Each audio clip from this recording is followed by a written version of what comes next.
And more next time on Animal Park.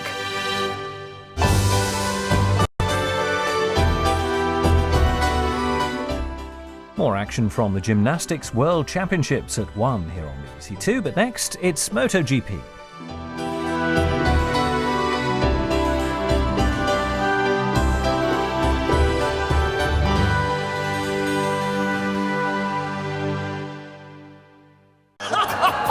I don't want to destroy your confidence, my love. That's going a bit too far, Craig. You don't have to get personal, Craig. Watch it online now. BBC iPlayer, making the unmissable unmissable.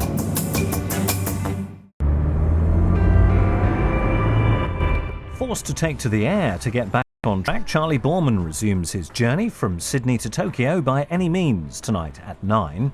Right now on BBC Two, two wheels is definitely the order of the day as we head to Australia for the MotoGP. In Portugal, I was a spaceman.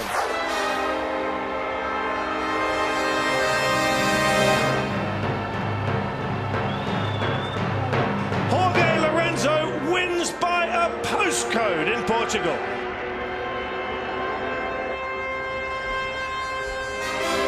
It's one small step for man, one giant leap for Lorenzo. Today, I have a new mission. From intergalactic to intercontinental, MotoGP goes down under for round 15. It's a welcome homecoming for Casey Stoner.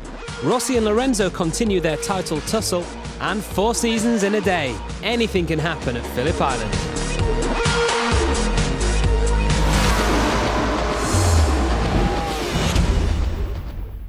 From the edge of the Atlantic in Portugal, this weekend we're in Phillip Island, Australia. Just one stop from Antarctica. But when the weather's like this, there can be no better place in the whole world to watch motorcycle racing. Now this, in my opinion, is the most beautiful corner on the MotoGP calendar. Siberia, Pacific Ocean in the background. They come through here in second gear, tear off up the hill to Lukey Heights. Now if Casey Stoner leads when they come through here on the last lap, the crowd will go absolutely mad. Valentino Rossi maybe not that disappointed. It's Jorge Lorenzo that has to get the wins to stay in this championship.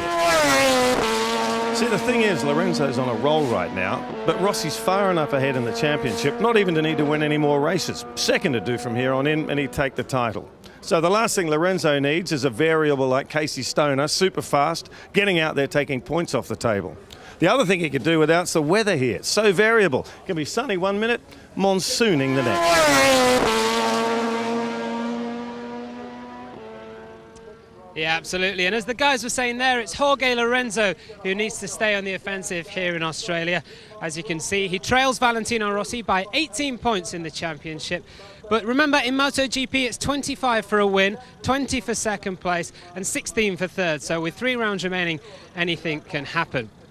Well, as always, anything can happen here at Phillip Island, and as Charlie said there before, we've had every kind of weather that you can imagine here this weekend, but I'm glad to say that at the moment it is dry and cloudy, but we had similar conditions for qualifying yesterday, and the problem is that track temperatures are very low. It's just coming up to a 4 o'clock race start here, and the track will be even colder than it was for qualifying yesterday. We saw a few guys go down.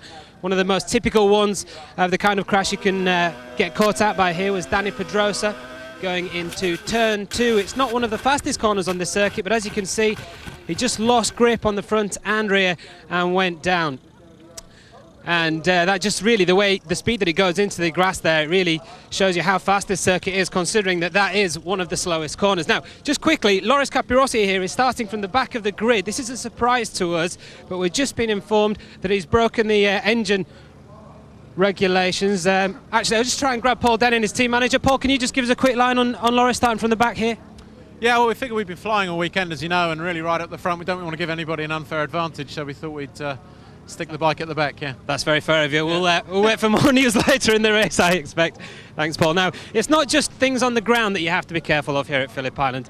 You've got to keep your eye on things up in the sky as well. And just have a look at this. Marco Melandri coming down this main straight on Friday afternoon, 190 miles an hour. And take a look at the birds just leaving the ground there. I'm hoping to get a word with Marco if I can. But just clips his hand there and explodes.